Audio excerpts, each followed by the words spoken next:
The stars twinkled coldly in the void of space, silent witnesses to the drama unfolding in the quiet reaches of the galaxy.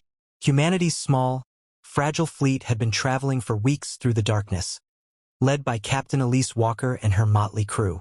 Their destination: the Rixie system, a place that, just a month ago, humanity hadn't even known existed. Now, they were the last hope for a dying civilization. It had all started with a signal, an unexpected transmission intercepted by Earth's deep space communication network. At first, the signal was written off as a glitch, a mere flurry of cosmic background noise. But after further investigation, it became clear that this was something different, something important. The message had been sent in multiple frequencies and across a broad spectrum of languages, one of which Earth's top cryptographers quickly recognized. It wasn't a known alien language, but its structure resembled Earth's early forms of communication. It was a cry for help. "We are the Rixie. Our world is dying. We seek aid. Please respond." At first, governments were skeptical. The signal's origins were distant, coming from the outer rim of the galaxy, beyond human-colonized space. Some even speculated it was an elaborate hoax or some sort of intergalactic trap. But as the messages continued to pour in, each more desperate than the last, the truth became undeniable. A civilization was in peril, and it was asking for humanity's help. Captain Elise Walker sat in the command chair of the Concorde, one of the few ships left in Earth's small but growing space fleet. The rest of the fleet consisted of a mishmash of older ships, cargo haulers, mining rigs, and transport vessels, refitted with hastily designed military upgrades. They weren't much to look at, certainly not compared to the advanced, sleek warships of the great empires humanity had only heard of in distant legends. But these ships, these scrappy, resourceful vessels, were all that Earth had. The fleet was small, but it was all they could offer. "Captain, we've just received the latest transmission from the Rixie," said Lieutenant Marcus Kane, a tall, wiry man with dark hair and an even darker sense of humor. He approached Walker holding a data tablet. "They're not just asking for help anymore. They're begging us to come." Elise looked at the screen. The message was raw, laced with fear and desperation. The Rixie had told them of a natural disaster, a star going supernova in their system, destroying their planet's environment.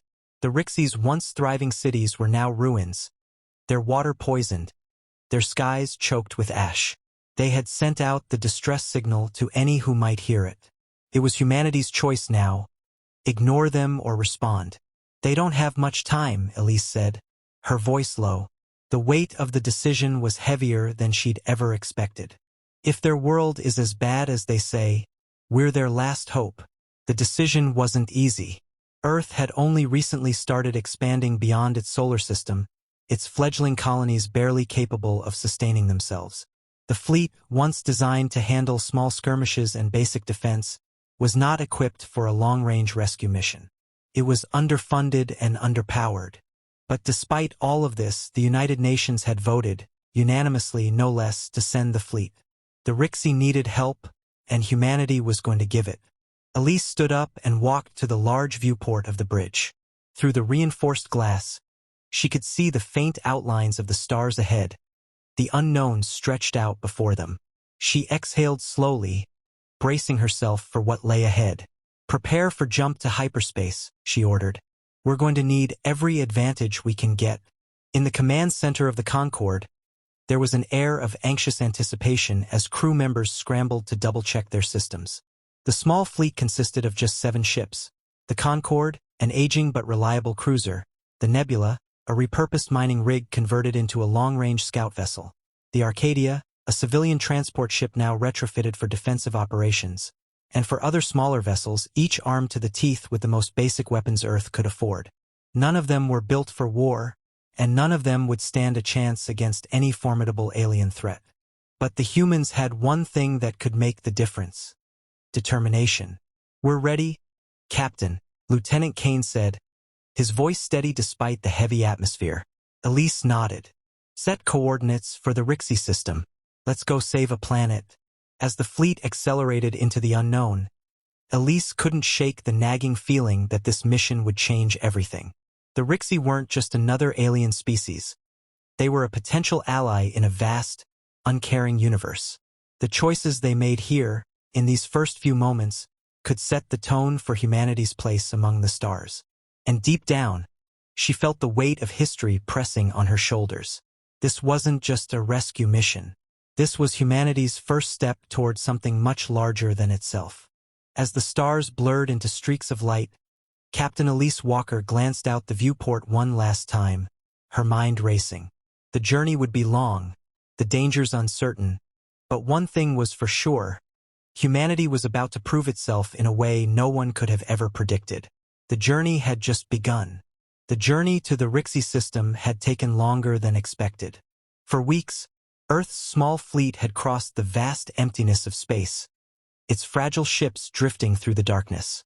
The crew had grown accustomed to the slow, monotonous routine of space travel. Endless readings on screens, the occasional drill, and the quiet hum of engines pushing their vessels ever forward. But as they neared the Rixie system, something shifted. There was a palpable sense of tension aboard the fleet. The small, creaky ships that made up their force weren't designed for this. The Concorde, the flagship of the fleet, was a relic of a bygone age, outdated and patched together from the remnants of old naval ships. It was powerful in its own right, but it wasn't a warship. Not by any stretch. Lieutenant Marcus Kane stood at a workbench in the ship's engineering bay, running diagnostic checks on the ship's engines. He wasn't a fan of the new technology Earth had hastily installed on their ships. Too many shortcuts had been taken, too many corners cut in the name of speed. But he had no choice but to make it work. The engineering bay was cluttered with equipment, tools, and makeshift modifications that hadn't been tested on a scale this large before. One of the Concorde's solar panels had already failed mid-flight, leaving it to operate on backup power. Yet, as Kane worked, he found a strange sense of pride in what they were attempting. Humanity's ingenuity, he thought, had always been a source of strength. They had no choice but to make it work. Lieutenant Kane called a voice from behind him. It was Dr. Asha Patel, the ship's chief scientist and linguist.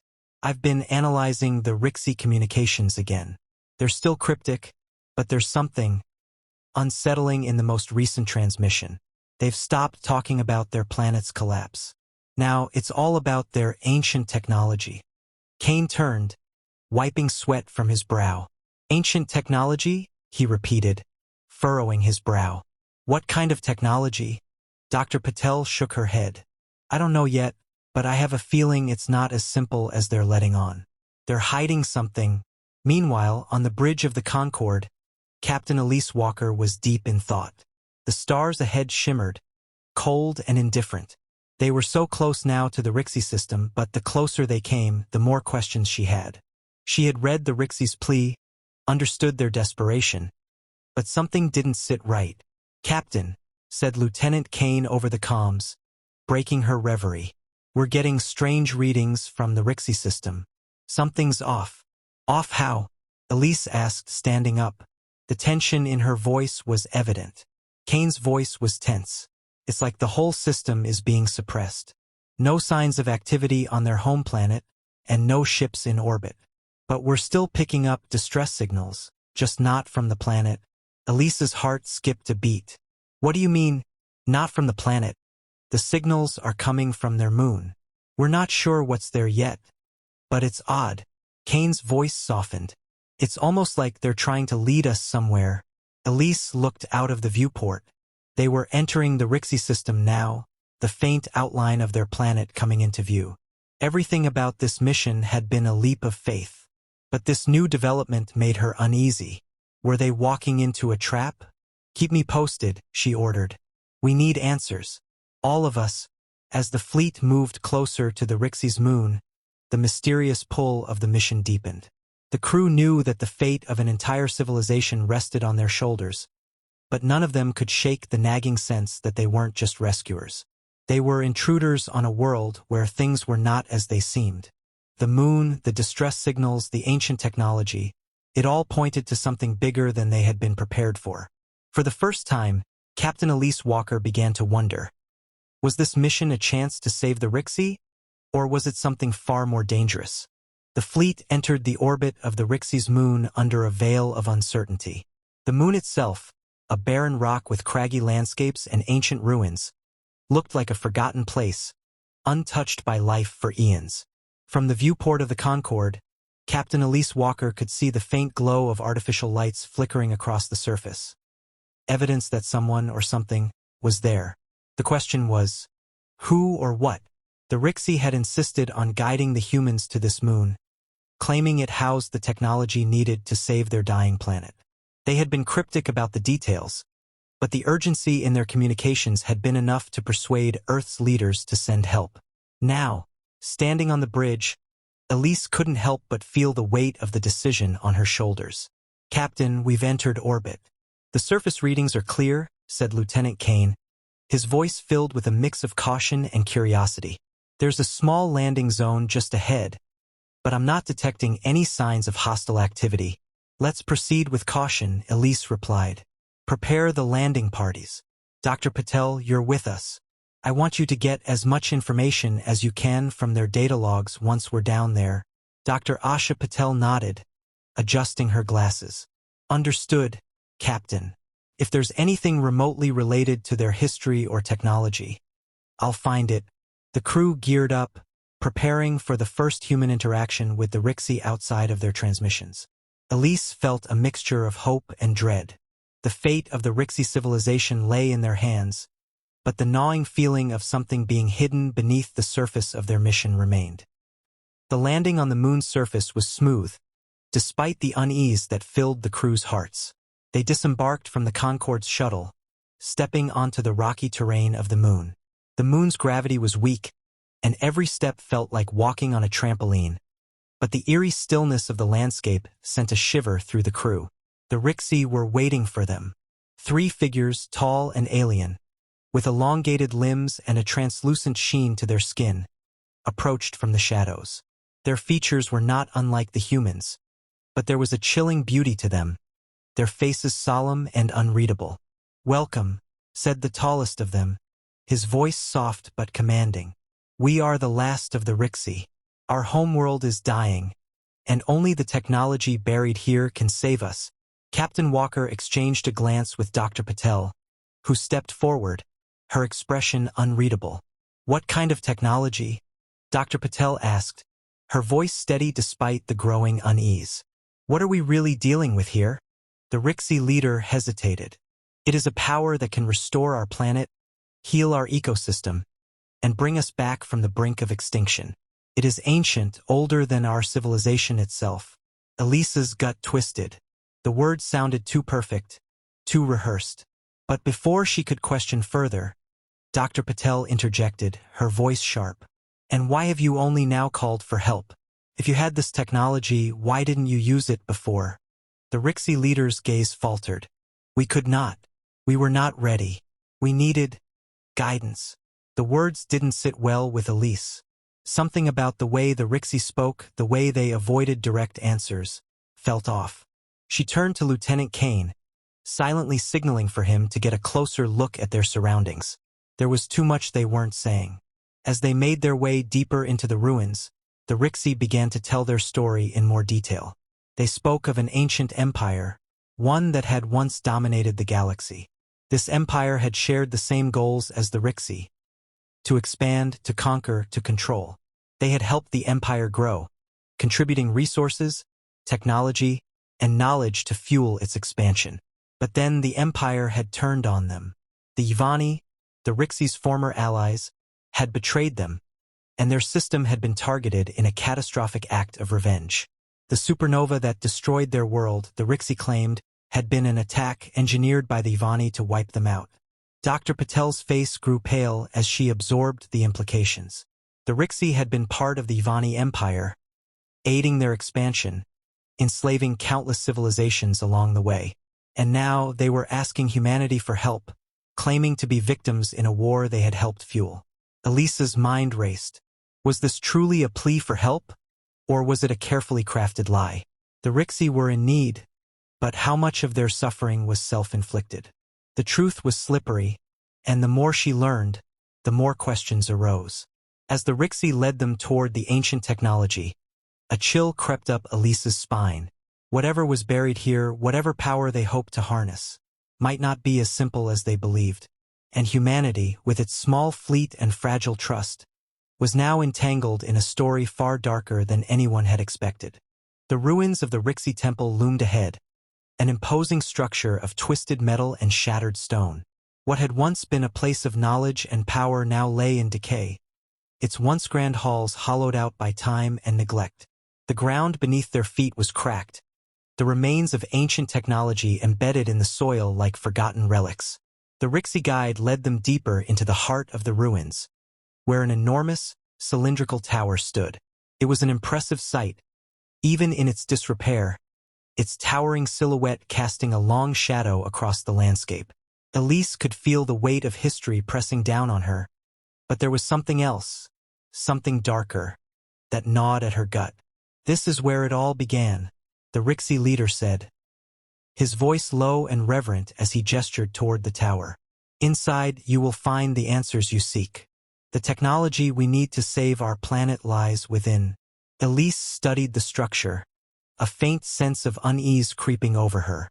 There was a rawness to the place, a hidden energy that seemed to hum beneath the surface. The air felt heavier here, thick with a presence that wasn't entirely natural. She couldn't shake the feeling that they were walking into something far bigger than they had imagined.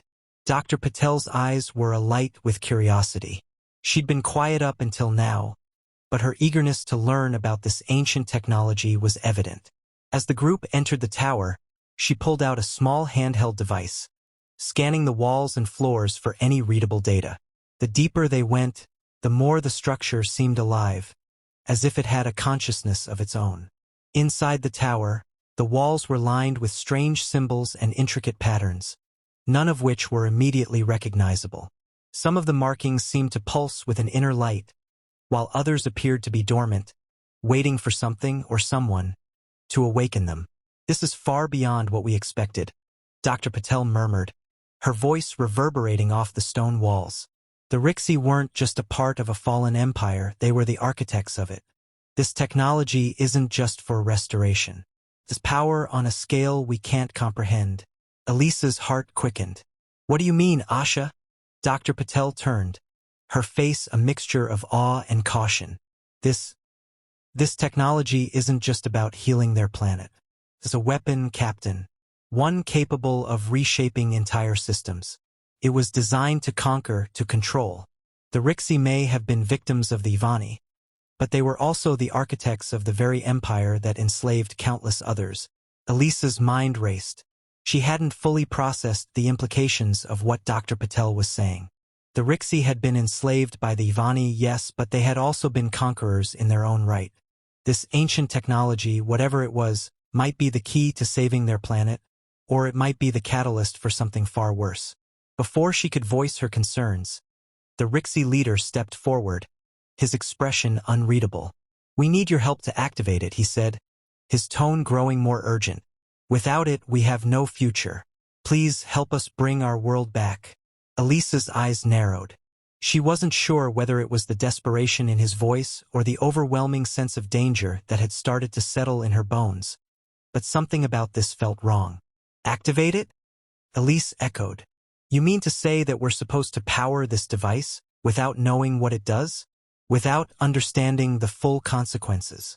The Rixie leader's eyes flickered with something darker, a flash of fear or perhaps guilt. "We have no choice. If we do not act now, we will die. Our world will be lost forever." Dr. Patel, ever the skeptic, looked at Elise, her expression dark. "Captain, this isn't just a simple restoration. This is about control, about power. They're asking us to activate something we don't fully understand. Could be catastrophic." Elise's gaze flicked between the Rixie and Dr. Patel. The weight of the decision bore down on her. They had come here to help, to save a dying civilization.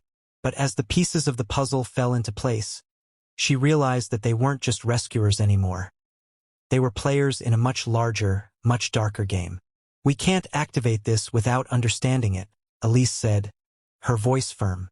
"We're not here to empower a weapon, no matter how desperate they are.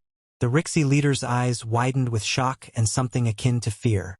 "You don't understand," he said urgently. "Our planet is already lost. If we do not use this power, it will be the end for all of us." Elisa's gut twisted. She was caught between the need to help and the realization that the true nature of their mission was far more complicated than she could have ever imagined. The Rixie had sent out their plea for help, but now it was clear that they were not the helpless victims they had portrayed themselves to be. They had their own dark secrets, and the truth, it seemed, was far more dangerous than Elise had ever anticipated.